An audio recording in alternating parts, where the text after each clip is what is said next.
तो एपिसोड की शुरुआत होती है एक फ्लैशबैक सीन से, जहां एक आदमी को सजा होने वाली होती है क्योंकि उसने किंग ग्रे यानी कि आर्थर को मारने की कोशिश की थी। वो आदमी रॉयल फैमिली का सर्वेंट होता है एंड वहां पर मौजूद रॉयल गार्ड्स उसकी सजा के तौर पर उससे और उसकी फैमिली को वापस वहीं भेजने वाले होते हैं जहां से वो लोग आए थे। प्लीज हम पर रहम करो, वापस जाने का मतलब हमारे लिए मौत से भी बुरा होगा। मेरी गलती की सजा मेरे बीवी और बच्चों को मत दो, मैं हाथ जोड़ता हूँ। लेकिन रॉयल गार्ड्स उसकी एक नहीं सुनते एंड कहते हैं, अपनी जुबान संभालो, तुम्हारी की हुई गलती माफी के लायक नहीं है।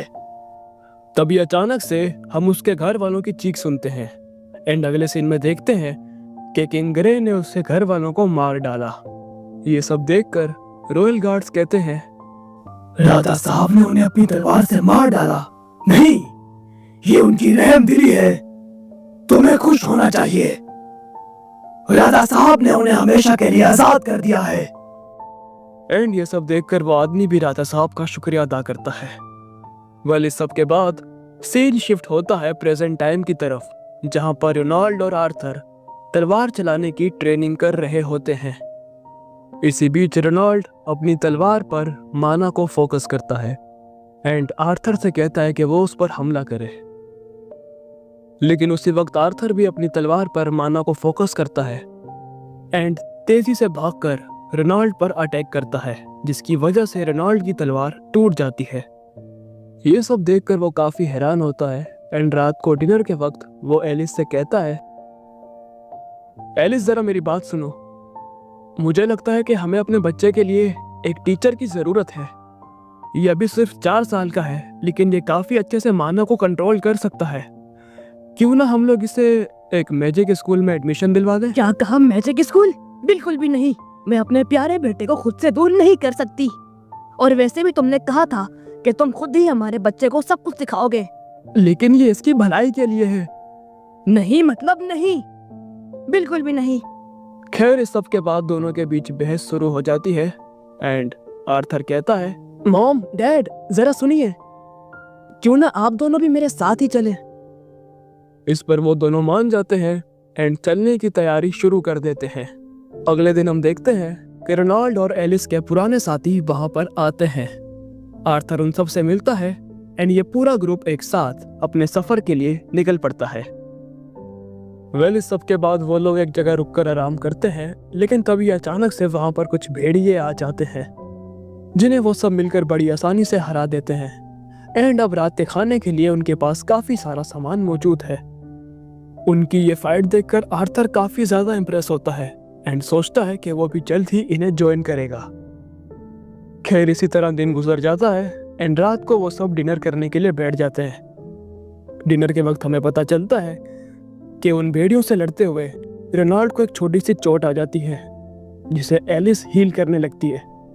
लेकिन जैसे ही एलिस उसे हील करना शुरू करती है, उस ग्रुप के सभी मेंबर्स उन दोनों को चारों तरफ से घेर लेते हैं। यहाँ हमें पता चलता है कि हीलिंग मैजिक यूज करने वाले बहुत कम लोग होते हैं एंड इस मैजिक को यूज करने वाले लोगों को हमेशा लोगों से छुप के रहना पड़ता है, क्योंकि ये लोग काफी कमजोर होते हैं एंड बाहर के लोग इनका शिकार करके इनका काफी गलत फायदा उठाते हैं। और शायद इसी वजह से रोनाल्ड और एलिस बहुत दूर जंगलों में रहते हैं। खैर, इसके बाद ग्रुप का लीडर आदम आर्थर को एक ट्रेनिंग फाइट के लिए चैलेंज करता है। आर्थर के पेरेंट्स मान जाते हैं एंड दोनों फाइट के लिए रेडी हो जाते हैं। लेकिन आदम को देखकर ऐसा लगता है कि वो इस फाइट को लेकर काफी ज्यादा सीरियस है। इसके बाद वो अपने वेपन में माना को फोकस करके आर्थर को उस पर अटैक करने को बोलता है।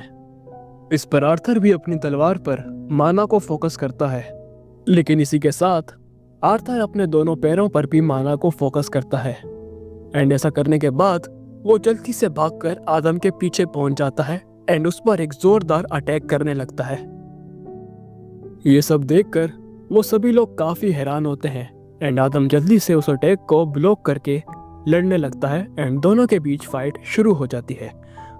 बट आर्थर उसे पूरी टक्कर दे रहा होता है, जिस वजह से आदम भी पूरा जोर लगाकर उससे लड़ता है एंड उसके एक हमले की वजह से आर्थर उछलकर गिरने लगता है। ये देखकर एलिस काफी परेशान होती है, लेकिन तभी वहां मौजूद एक लड़की एंजेला उसे बचा लेती है। ये फाइट देखकर आदम के साथी उस पर काफी गुस्सा होते हैं कि वो एक बच्चे के साथ ऐसा कैसे कर सकता है। इस पर वो कहता है कि इस सब में मेरी क्या गलती है, ये बच्चा काफी तेज है, न जाने किस तरह की ट्रेनिंग करता है ये। खैर इसी बीच इस ग्रुप की एक लड़की जैस्मीन अचानक से आर्थर के पास आती है। ये लड़की ज्यादा घुलती मिलती नहीं थी एंड बाकियों से बिल्कुल अलग ही रहती थी, बट आर्थर को देखकर वो उसे कहती है कि तुमने ये कैसे किया, क्या तुम प्लीज मुझे भी सिखाओगे। एंड उसका चेहरा देखकर आर्थर समझ जाता है कि ये उन लोगों में से जो अपनी बात पूरी तरह मनवा कर रहते हैं। वेल इसी तरह दिन बीतते जाते हैं एंड वो सभी मिलकर आर्थर को ट्रेन करते हैं। इसी बीच आर्थर भी जैस्मीन से किया हुआ अपना वादा निभाता है एंड उसे अपने टेक्निक्स के बारे में सिखाता है, जिससे वो उसके काफी क्लोज होने लगती है एंड उसकी बर्थडे पर उसे एक तोहफा भी देती है। ये सब देखकर ग्रुप की लड़कियां आर्थर को छेड़ने लगती हैं एंड इसी बीच हम देखते हैं कि इस सफर में एलिस की हालत कुछ ठीक नहीं है। आर्थर ये देखकर काफी परेशान होता है, बट एलिस इस सब को टाल देती है। वेल इसके बाद वो सब दोबारा कहीं जा रहे होते हैं, बट तभी अचानक से लुटेरों का एक बहुत बड़ा ग्रुप रास्ते में उन सबको घेर लेता है एंड उन पर अटैक करता है। वो सब मिलकर उनसे काफी देर तक लड़ते हैं एंड एलिस आर्थर के साथ रुकती है, लेकिन उन लुटेरों का ग्रुप बहुत बड़ा होता है, जिसकी वजह से उनकी संख्या बढ़ती जाती है। इसी बीच हम देखते हैं कि लुटेरों का लीडर रेनॉल्ड पर एक जोरदार अटैक करता है एंड वो आकर आर्थर वाली बग्गी पर गिर जाता है। ये देखकर एलिस और आर्थर जल्दी से बाहर आते हैं, लेकिन रेनॉल्ड उन्हें मना कर देता है एंड कहता है, मेरी बात ध्यान से सुनो मेरे बच्चे, अपनी मॉम को लेकर यहाँ से भाग जाओ।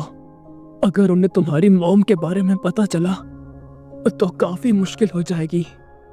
इसी के साथ तुम्हारी मॉम प्रेग्नेंट है, तो उनकी अच्छे से हिफाजत करना।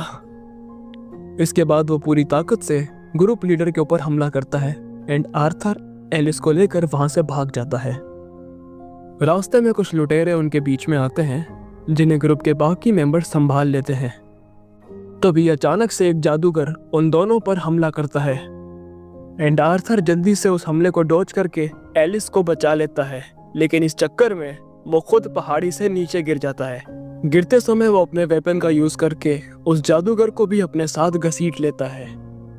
उसे गिरता हुआ देख एलिस काफी परेशान होती है एंड उसके साथ ही आर्थर को बचाने की कोशिश करते हैं, लेकिन इस सब का कोई फायदा नहीं होता एंड आर्थर नीचे गहराइयों में गिरने लगता है।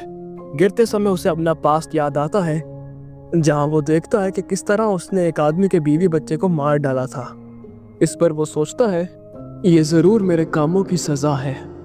इस दुनिया में आकर मुझे माँ बाप का प्यार मिला और बहुत जल्द मैं एक बड़ा भाई बनने वाला था, लेकिन लगता है अब सब खत्म हो गया।